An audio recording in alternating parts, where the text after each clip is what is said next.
Hello students and welcome in the second part to recap the chapter General Principles and Processes of Isolation of Elements. Ellingham diagrams हमने पहले discuss किए थे. Recap में भी हमने एक बार और डिस्कस किए what are these diagrams and the main points of these diagrams. अब हम कुछ और ख़ास बातें इसमें देखते हैं. Generally it is asked that magnesium can reduce aluminium at low temperature, or you may say it is thermodynamically possible, but magnesium is not used to reduce aluminium from alumina. Magnesium को aluminium के reduction के लिए use नहीं किया जाता, जबकि ये thermodynamically माने कम टेम्परेचर पर पॉसिबल है. तो हम जानते हैं कि मैग्नीशियम एक महंगा मेटल है, कॉस्टली मेटल है. एल्यूमिनियम कंपैरेटिवली उतना कॉस्टली नहीं है. तो मैग्नीशियम की कॉस्ट चूँकि ज़्यादा होती है तो उसे किसी कम कॉस्टली मेटल की रिडक्शन के लिए इस्तेमाल नहीं किया जाता. सेकेंड थिंग, आयरन से रिलेटेड पूछी जाती है कि आयरन की मेटलर्जी में आयरन ऑक्साइड को रिड्यूस करने के लिए carbon monoxide better reducing agent है कंपैरेटिव टू कोक. तो इसको एक और ग्राफ से, यहाँ पर तो दिख ही रहा है हमें ये ग्राफ, बट इसको थोड़ा सेपरेट करके देखते हैं. ये हमारा दूसरा ग्राफ आ गया. इसमें केवल हमने carbon monoxide, carbon Coke forming carbon dioxide, Coke forming carbon monoxide and iron oxide बनने के ही ग्राफ हमने इसमें लिए हैं. तो ये जो ग्राफ है थोड़ा डॉटेड लाइन से हमें दिख रहा है. It is for carbon monoxide to convert into carbon dioxide. ये डार्क सॉलिड लाइन से जो हमें दिख रहा है it is for iron forming iron oxide. ये सीधे सीधे जो ग्राफ जा रहा है, लाइन जा रही है, it is for Coke forming carbon dioxide. And this one, ये जो नीचे की साइड जा रहा है ये है Coke converting into carbon monoxide. तो हम जान पा रहे हैं कि ये जो सॉलिड लाइन है आयरन ऑक्साइड के बनाने की, इसका ग्राफ कार्बन मोनोऑक्साइड के ग्राफ से ऊपर है when temperature is less than about 1200 kelvin. तो इस टेम्परेचर पर या इस टेम्परेचर से नीचे टेम्परेचर पर कार्बन मोनोऑक्साइड एक अच्छा रिड्यूसिंग एजेंट है to reduce iron oxide to iron. Coke भी इसको रिड्यूस करता है. कोक का ग्राफ भी इनके नीचे जाते हैं, दोनों ही ग्राफ नीचे जाते हैं, पर कब जाते हैं? जब टेम्परेचर ज़्यादा हो जाता है. हम प्रेफर करते हैं लो टेम्परेचर को. लो टेम्परेचर क्रिएट करने के लिए आपको फ्यूल कम खर्च करना पड़ता है, मेटल का कॉस्ट कम आता है. तो हम प्रेफर करेंगे कम टेम्परेचर को, और कम टेम्परेचर पर carbon monoxide can reduce iron. So we can say that carbon monoxide is the better reducing agent to reduce iron oxide. एक और चीज़ ध्यान में रखनी है कि जो मेटल है अगर वो लिक्विड फॉर्म में हो और उसका कंसनट्रेटेड और सॉलिड फॉर्म में हो तो रिडक्शन इजी होता है. हमने थर्मोडायनेमिक्स में पढ़ा था डेल्टा जी दो चीज़ों पे डिपेंड करता है, delta H enthalpy and entropy. Entropy is the measure of randomness. Randomness अगर ज़्यादा होगी तो डेल्टा जी नेगेटिव में जाता है, ये उसको नेगेटिव डेल्टा जी के लिए फेवर करता है, या फिर कहें स्पॉन्टेनिटी के लिए फेवर करता है. तो हमारा अगर प्रोडक्ट लिक्विड स्टेट में है, दैट इज़ द मैटर, तो एंट्रोपी ज़्यादा हुई, और जो रिएक्टेंट है कंसनट्रेटेड और है वो है सॉलिड में. तो ड्यूरिंग द प्रोसेस एंट्रोपी बढ़ रही है. जब भी एंट्रोपी बढ़ती है किसी भी प्रोसेस में तो ये स्पॉन्टेनिटी को फेवर करती है, वो अपने आप हो जाते हैं प्रोसेस. जैसे बर्फ़ अपने आप पिघल जाती है. बर्फ़ हालांकि जब आइस पिघलती है वो एंडोथर्मिक रिएक्शन है, उसके बावजूद ये अपने आप हो जाता है. गैसेस हैं वो अपने आप मिक्स हो जाती हैं एक दूसरे में. क्यों हो जाती हैं? टेम्परेचर का कोई रोल नहीं है, एनर्जी का कोई रोल नहीं है, फिर भी वो आपस में मिक्स हो रही हैं क्योंकि एंट्रोपी बढ़ रही है. किसी भी प्रोसेस में अगर एंट्रोपी बढ़ती है तो वे प्रोसेस अपने आप हो जाते हैं। अगर मेटल लिक्विड स्टेट में हो, कंसनट्रेटेड और सॉलिड स्टेट में हो, तो ऐसे में एंट्रोपी बढ़ेगी और जो प्रोसेस है वो स्पॉन्टेनियस हो जाता है। तो इसीलिए इसको फेवर किया जाता है कि आपका ओर सॉलिड में रहे और मेटल आपको लिक्विड में मिले। आगे हमने एप्लीकेशंस देखनी है। आयरन की मेटलर्जी हमने पढ़ ली थी। स्मेल्टिंग एक वर्ड आता है, व्हाट इज स्मेल्टिंग, तो इसको ध्यान देना है। Smelting is the process in which we use carbon as a reducing agent. Reduction of metal oxide using carbon is called smelting. Pyrometallurgy में किसी न किसी रिड्यूसिंग एजेंट के साथ गर्म किया जाता है। अगर वह कोक के साथ गर्म करके हम उसको रिड्यूस कर रहे हैं, then it is called smelting. इसको यहाँ पर भी यूज़ करते हैं आयरन की मेटलर्जी में और कॉपर की मेटलर्जी में भी इस्तेमाल किया जाता है। ब्लास्ट फर्नेस की रिएक्शन हमने पिछली वीडियो में डिस्कस की थी। डिफरेंट जोन्स थे और अकॉर्डिंग टू जोन्स हमने इन रिएक्शंस को डिस्कस करना है।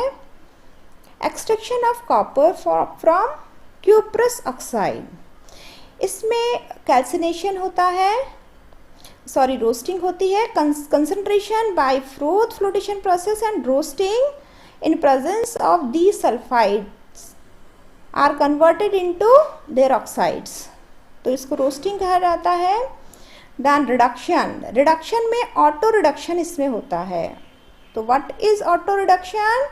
अगर कोई मेटल अपने ही पार्शियल कन्वर्टेड ऑक्साइड से रिएक्शन करके रिड्यूस हो जाए, then it is called auto reduction. In the last reaction, the ore itself reduces the oxide. This is an example of auto reduction of oxide by ore. जब इसकी roasting की गई तो roasting के समय पर सल्फाइड और ऑक्साइड में चेंज हो गया और जो रिमेनिंग पूरा तो वो कन्वर्ट नहीं हो पाता, थोड़ा बहुत बच जाता है। तो जो सल्फाइड और हमारा थोड़ा बहुत बच गया था, उसने उस ऑक्साइड को रिड्यूस कर दिया। तो ये आपस में ही रिएक्शन करके चूँकि रिड्यूस हो जाते हैं, हमने कोई ऊपर से एक रिड्यूसिंग एजेंट यूज़ नहीं किया। That is why it is called auto reduction.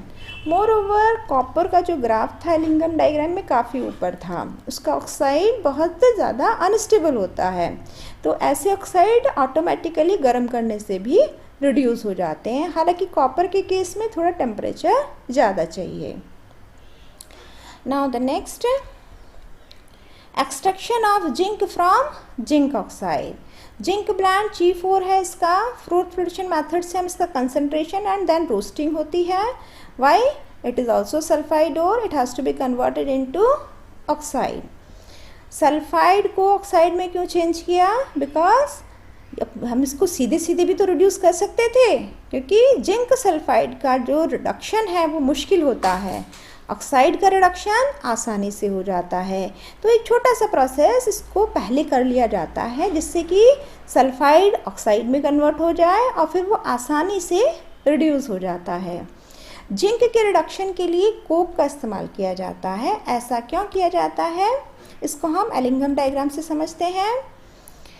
ये हमारा जिंक का ग्राफ है। यहाँ पर एक ट्विस्ट अचानक से आया है। डेल्टा जी की जो वैल्यू है वो विद टेम्परेचर तेज़ी से बढ़ी है। तो ये जो पॉइंट है कर्व में बीच में आया है, ये एक्चुअली बॉइलिंग पॉइंट है जिंक का। तो जिस भी कर्व में इस तरह से अचानक ट्विस्ट आता है, अचानक से बढ़ जाता है, स्टेप चेंज आता है, वहाँ पर कोई ना कोई फेज़ ट्रांजिशन होता है। कोई ना कोई फेज़ लिक्विड है, लिक्विड बॉयल हो रहा होगा, या फिर जैसे ये वाला केस है तो इसमें बॉइलिंग पॉइंट है ये जिंक का। तो liquid is actually boils on this temperature. Solid है अगर मैटर और वो लिक्विड में कन्वर्ट हो गया, it is the melting point. तो उस केस में भी जैसे मैग्नीशियम का केस था तो उसमें भी ऐसा कर्व हमें देखने के लिए मिलता है। यहाँ हमारे पास दो ग्राफ हैं। ये जो ग्राफ है, it shows that coke is converted into carbon monoxide. तो हम देख रहे हैं एक पर्टिकुलर टेम्परेचर है, इस टेम्परेचर से ऊपर टेम्परेचर पर कोक कैन रिड्यूस जिंक। जो हमारा कार्बन मोनोऑक्साइड का ग्राफ है वो हमेशा ही जिंक ऑक्साइड के ग्राफ से ऊपर रहता है। तो जिंक को रिड्यूस करने के लिए कार्बन मोनोऑक्साइड यूज़ नहीं की जाती, कार्बन या कोक को इस्तेमाल किया जाता है, but at above the particular temperature. Electrochemical principles हैं मेटलर्जी के। इसमें ध्यान देने वाली बात है कि कौन सी वो मेटल्स हैं जिनके लिए इलेक्ट्रोलिटिक रिडक्शन का मेथड अप्लाई किया जाएगा। तो जैसे NaCl है, सोडियम क्लोराइड है, हमें सोडियम को रिड्यूस करना है।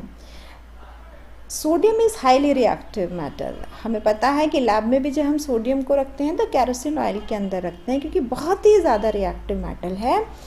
इसको रिड्यूस करने के लिए कोई दूसरा रिड्यूसिंग एजेंट हमारे पास नहीं होता है।